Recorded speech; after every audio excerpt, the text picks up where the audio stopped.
you could describe the Sendong experience in one word, what would it be? It was tragic. It was really painful. Life-changing. Redirecting.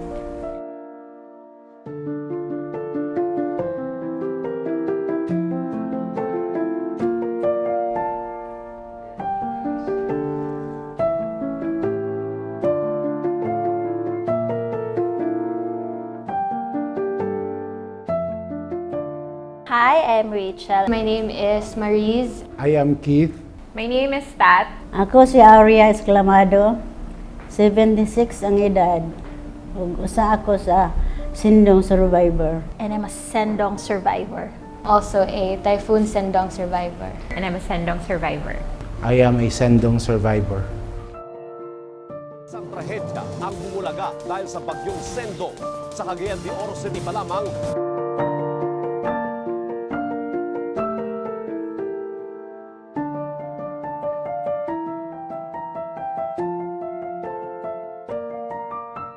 I'm here because I was invited to share about my Sendong experiences and everything that I've went through to be where I am right now. This interview might be something that will open up some wounds from the past.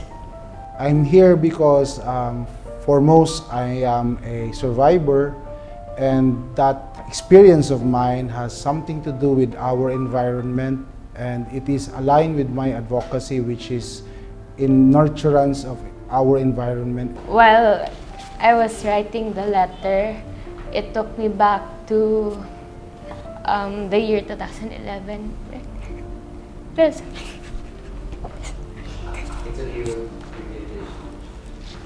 Actually felt like things happened like yesterday.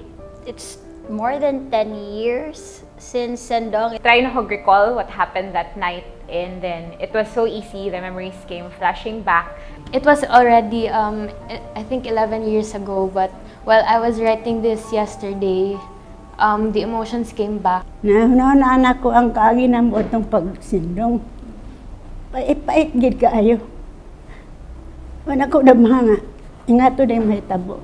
But then all the relevant things that happened in my life after that wouldn't have happened kung wala nahitabo ang Sendong. Honestly, I'm a bit hesitant because of a very bad experience, and that was the loss of my firstborn son. But eventually, I was able to convince myself that I have to, because I don't want other people to experience what I experienced with Sendong. Well, that was December 16. We knew that there was a tropical storm coming. The wind was really whistling, and news were hovering that this particular coming Sendong was really something to be taken seriously of. I woke up at exactly 12:16 sa midnight because my dog was barking so loud, and it was a different kind of bark, the alarming kind. So I got up, and then natingala ko nga there's already water sa akong room. Mutong nanglili ko sa bintana. Ang tubig nga ditaas naman. Mutong kalit nang gagkaay ng ditaas. Huwag na may kahipos. Dito day magawas. And the next thing we knew, nagsinggit na ang mga salingan nga, baha, pangmata mo diha. Because we were all sleeping. Probably 11:30 na to siya. So paspas kay ang tubig. Saka na dayon ninikutob ko. You can sa among floor. So I was screaming my heart out, tabang, inana. Apparently help did not come. Walay ga-respond at all. And then I really think nga adrenaline rush gigadagan. Kuha ako ang money na akong pitaka sa taas. Kuha akong jewelry. Kuha ni ang mga papeles. Tanan nga mga papeles. Ako lang yung nahuna-hunaan nga musakay sa mattress sa bed, which was floating that time, rasyag floater. So, para musakay me, then ma-lift me. My experience was like that of being inside a washing machine, through and through, from Isla de Oro, going through Cagayan de Oro River, and it was pitch black. And you can really hear a lot of distress calls. And the only thing that I told myself was really, Lord, save me. I can't do this. I can't possibly survive this. I was looking for a rope. Ikot na ko sa kong anak para mulutaw. I decided to jump with my son, and I was drowning because I don't know how to swim. So I let go of my son, and luckily my wife got him, but unfortunately my wife was hit by a big log, so she was not able to hold on to my son, and if she told me that my son simply cried, "Mama." The moment na dili na mo budge ang door and katong pagtan-aw nako naka-grills among window murag mao na ni inana. Pero I had this conversation with my brother once nga yahong gignan nga drowning is one of the most painful ways to die. When I remember that, I go, no, I cannot. I asked, "Where is my son, Eman?" And my wife told me, "I thought he was with you." And I told my wife, "He's not with me." So that was the time that I was really crying. Nihunong ang pagsaka sa tubig, and it was dead silent, like eerily silent. We waited for hours, around mga 3 hours na siguro, and then gakahurot na among kusog kay tugnaw na kaayo. To now, I'm still hoping that he's still alive because he's missing. I have not seen his dead body. I've searched the entire island of Camiguin and the entire places of Misamis Oriental, but I have not seen him, and I'm still hoping na he's alive. Grabe pagkabuntang gud kay murag saphig pagibitanan ba. Among balay di na may tsura. Mga butang anak gid wala gid. We knew if it was that bad somewhere, it was probably worse in other places because we heard na yung mga takan na nga mati. It's a very bad situation for Cagayan de Oro. Electricity was down, water was down, a lot of people were killed by Typhoon Sendong. Di ko nagmalimtan ako. Bisan mag-ulan-ulan nga na murag naa pagkaban ako bitaw. Are you ready to read your letter?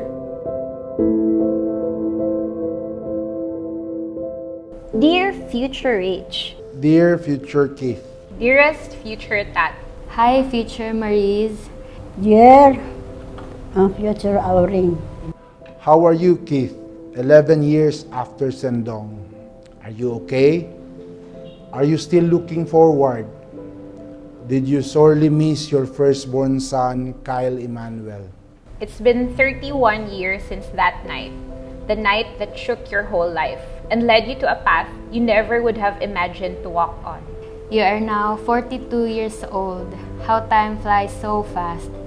But before I ask you how you're doing, I want to bring you back to exactly 31 years ago when you had to go through the most drastic and life-changing experience you have ever encountered. Noong December 16, 2011, mga 11 p.m. sa gabi, you packed your things for your flight the following morning for Manila. You didn't expect that Sendong's tragedy happened. You were 11 years old back then. It was the Christmas season, and during that day, you volunteered for an outreach program just a few minutes away from your house. Suddenly, it started to rain very hard, and it only got stronger as the hours passed. pila ka tuig naman di ay ang nilabay sukad nga na sinati nimo si Bagyong Sendong ni adtong Disyembre sa 2011. Apan presko pa man gigihapon lagi sa imong panumduman ang mga panghitabo. Labi na ug kusog kaayo ang ulan. Ilabi na ug makita nimo nga ngit-ngit ang mga panganod. Madumduman pa man lagi na gihapon nimo ang kahadlok nga mipuno sa imong kinatibukan. Ilabi na ug makakita ka og dagkong kilat sa mga langit. Madumduman pagyapon nimo ang kahadlok sa dagway sa imong anak. Nga upat ka tuig pa atong panahon na. Ikaw, siya ug ang imong pamilya kahadlok ang biguhit sa inyong mga dagway adto. It's funny how when you think of Sendong, hundreds of memories come flooding back. The good, the bad, the endings, and the beginnings. Like the pitch black room you woke up to at midnight. The pounding on your chest when the door wouldn't budge. The comforting gaze of Jesus from a poster on your neighbor's wall. The sound of your dad's voice screaming your name through the darkness.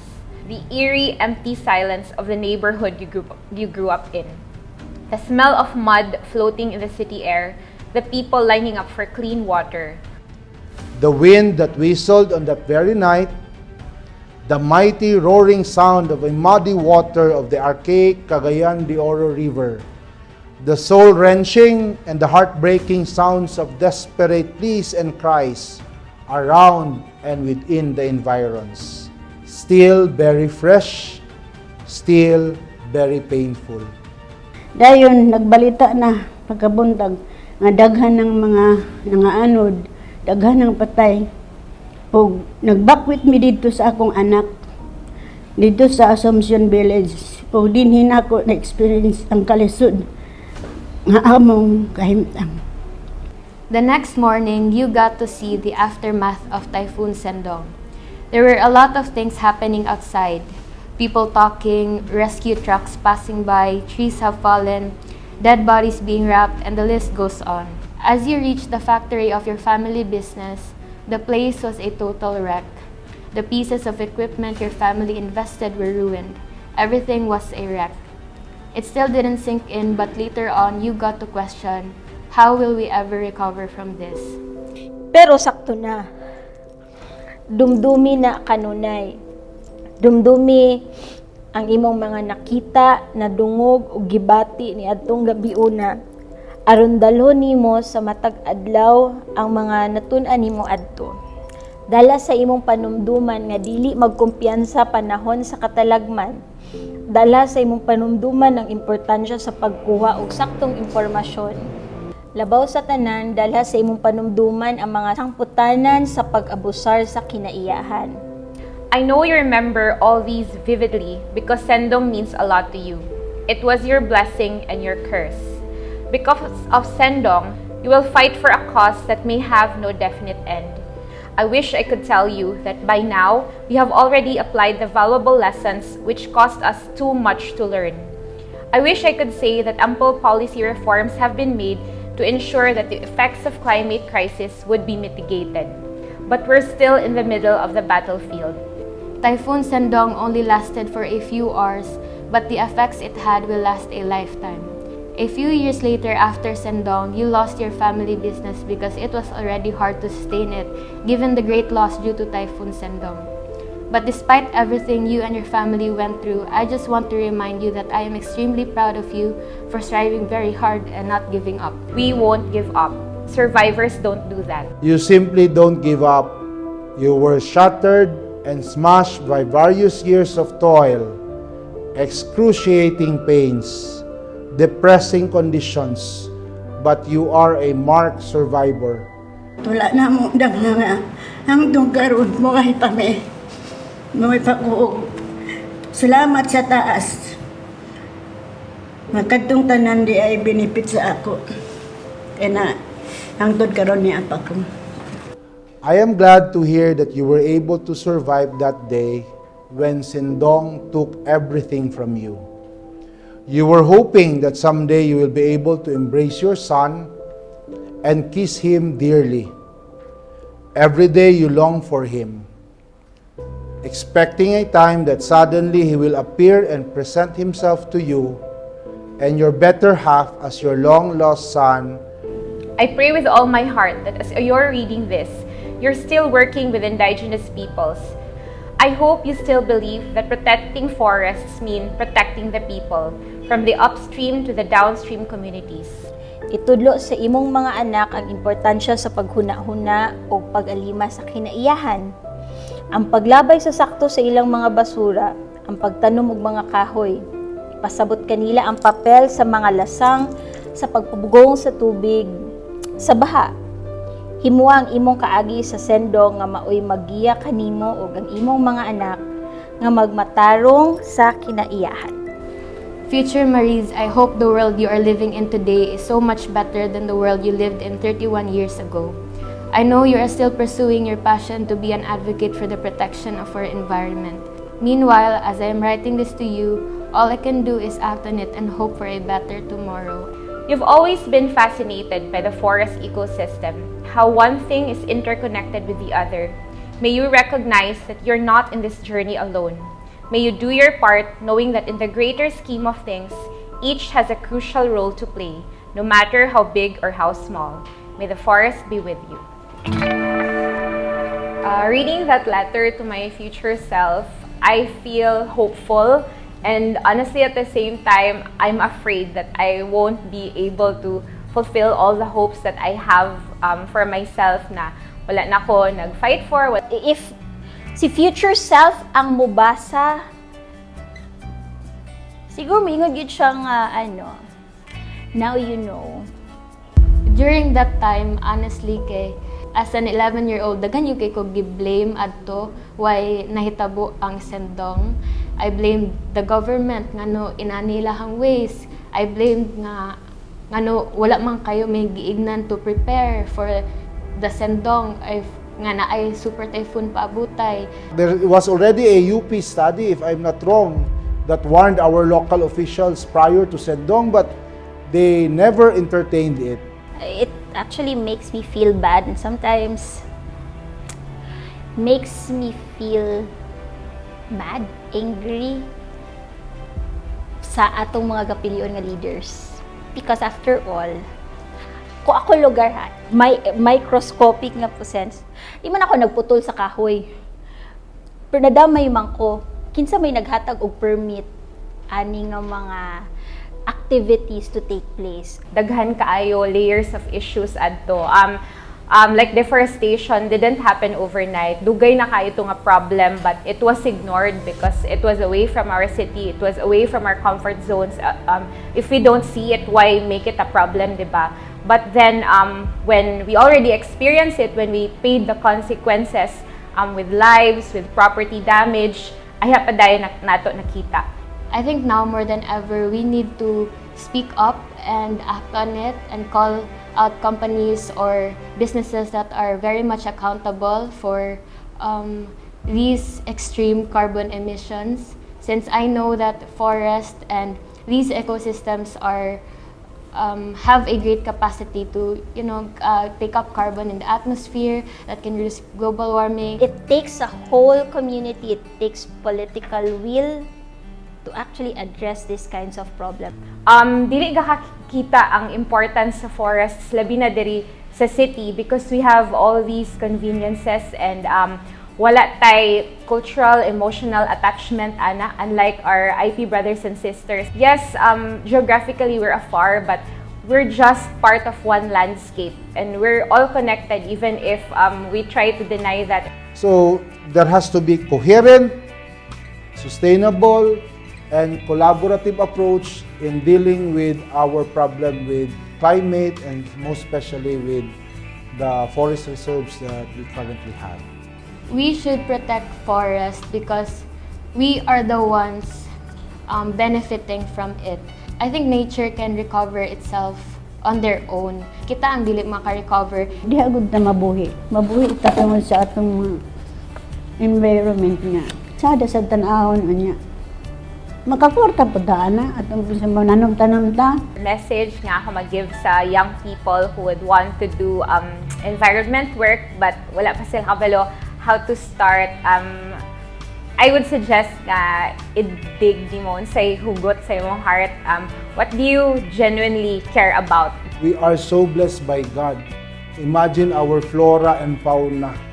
There are a lot of flowers, there are a lot of species na you will enjoy if you afford yourself the act of getting out from your comfort zones. So, Grabe kini nga dako nga matter bitaw, and in order for us to be able to live for the next years, kailangan kita mag-focus more on these issues po.